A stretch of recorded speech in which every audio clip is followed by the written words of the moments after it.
that she finally just had enough. And, I guess, you don't want to be remembered for that. But like, and then another thing you pointed out, do I believe him? Do I believe that he did it?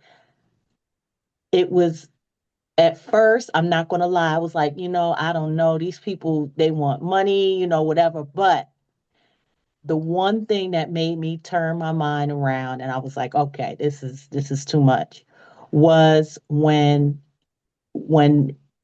the allegations first came out. I'll never forget it. And he was on there and he said, listen, I would never do anything like this. You know what I'm saying? So it's one of those things that you have to, when you're looking at stuff, it's like there was too much smoke for it not to be unbelievable, for it to be unbelievable. Am I making sense?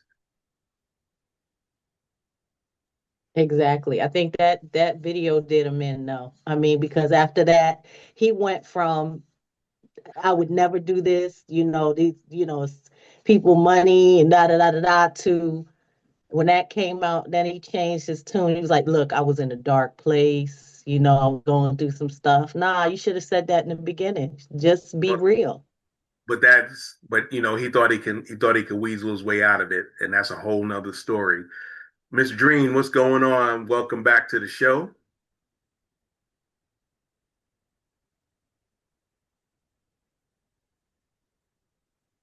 Hello. Sorry.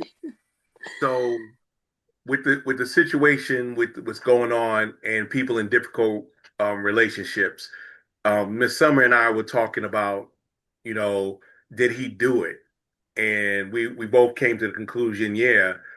But people in difficult situations, what do you think keeps them there in those type of situations? I think probably lack of self-esteem. They don't think they're worthy enough, so they stay where when they should leave.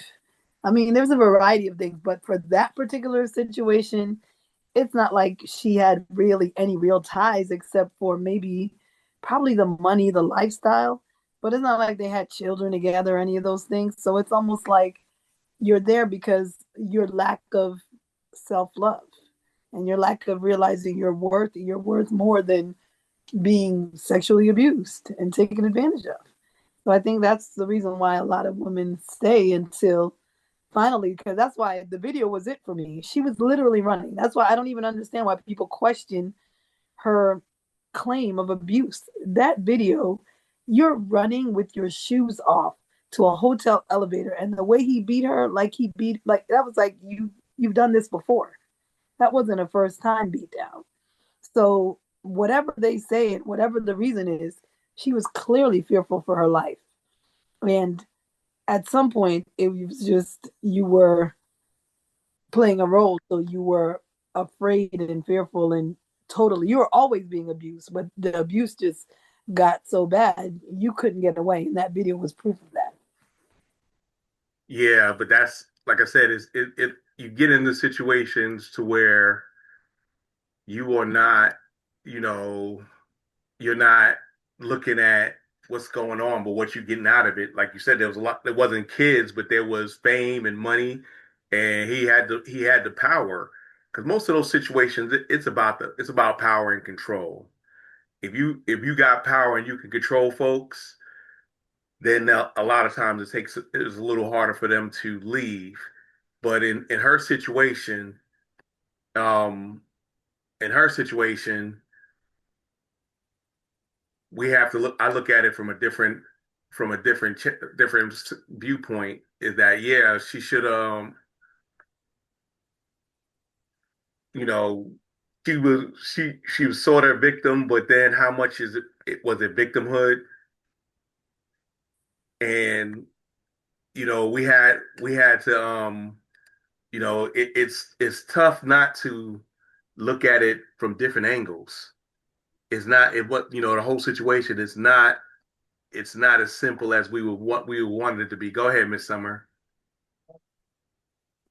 And another thing, this rabbit hole runs real, real deep because you have in the trial you have where you got to remember she was with him for years. So she's seen a lot of behind the scenes stuff.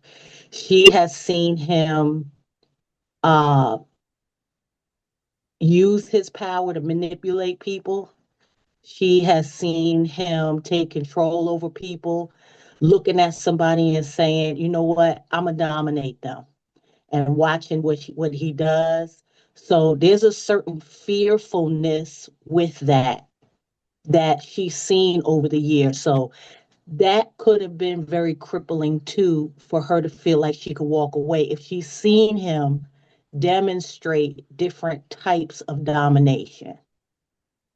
And so that could be one thing. And then the other thing too is he involved her parents, her mom in some stuff. So he was reaching, he did some shady stuff to her family.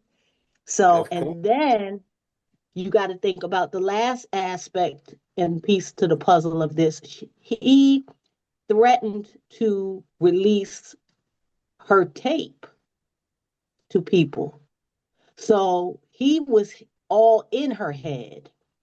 It is almost crippling. She had to almost had no choice but to be a sex slave because he was cornering her with all of this stuff to where she was afraid to make a move. So it may have took her years to develop strength. And with that, age and growth and all of that to be able to break away. But he was all in her head. He got to her so young, I believe, and demonstrated so much stuff to her that she felt like she couldn't move away. Yeah, that's a very interesting way to look at it. Miss Kim D, she wanted to say something. What's going on, Miss Kim? Hey, I just want us to acknowledge also Cassie called the police. And when she called the police laughed at her and hung up in her face. Her friends also called the police, and the police did nothing. So I can tell you from personal experience, when you call the police and the police do nothing, and you're dealing with someone with power, and the police are doing nothing to that person, it becomes a situation where you are silenced. Because if you call the people who are supposed to protect you and then they do nothing, what are you supposed to do? He beat that girl down the hall, like the previous lady just said, and the tape went away and nothing was done to him. How many times did he do that and how many times did that happen? Oh, and that's why I was saying that, you know, he's legally he's innocent until proven guilty. All of this stuff is alleged, even though we saw the tape. That. Oh yeah. But I think because I've been seeing online, where people have been saying, I'm not necessarily saying anybody here, but people are repeatedly saying like about the money and the power, and she might have stayed because she enjoyed the lifestyle and different things like that. I mean, I'm sure there are some perks to dating Diddy. I'm not saying that she was getting her apartment and her car and her clothes and all of those things were free, but also they came with a very hefty price. Yeah, And I was I about to also had say. I also had to point out to a friend of mine the other day that she was dating Diddy, and Cassie is a very, very beautiful girl. When she left Diddy, could have been and there probably were a line of rappers that would have dated her, treated her halfway decent. She could have had somewhat of the same lifestyle, and they would have done it just to be able to say they had Diddy girl on their arm. Yeah, and that's a whole nother psychology that I do not want to go down this road. I get you. I get you, but what I'm saying is that if it was a situation where it was the money and the power, she would have continued to go after that. Oh no, So at the end of the I agree. day, so I'm just saying, like, at the end of the day, if anything, and the lady before us, she said she was 19. I also have to point out that neurologically, your frontal lobe isn't even formed until you're 25. He knew what he was doing, and he's a monster. That's Yeah, terrible. oh no, there's no doubt that he's a reprehensible human being, and if found guilty, should be punished to the fullest extent of the law. Make no mistake about that. My opinion on that. I